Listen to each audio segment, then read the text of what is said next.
বাংলাদেশের রাজনৈতিক ইতিহাসে এই ধরনের রাজকীয় প্রত্যাবর্তন জনগণের স্বতঃস্ফূর্ত সম্বর্ধনা খুব কম নেতার পক্ষেই পাওয়া সম্ভব হয়েছে। আজকে তাদের মধ্যে একটা নতুন আশা সঞ্চারিত হয়েছে। আর যে আশা তিনি গতকাল জনগণের কাছে তুলে ধরেছেন, তার একটি পরিকল্পনা আছে।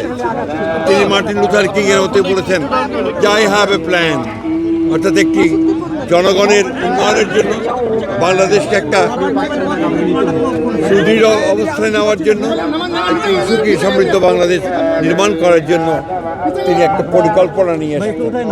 সেই পরিকল্পনা তিনি ইনশাআল্লাহ জনগণের স্বতঃস্ফূর্ত সমর্থন নিয়ে তিনি বাস্তবায়িত করবেন। আমরা বিশ্বাস করি যে তারেক রহমানের এই প্রত্যাবর্তন বাংলাদেশের রাজনৈতিক ইতিহাসে একটা পরিবর্তন নিয়ে আসলো, একটা ইতিবাচক পরিবর্তন নিয়ে আসলো, এবং বাংলাদেশের যে রাজনৈতিক আকাশ, সেই আকাশে একটা সুবাতাস বইতে শুরু করবে।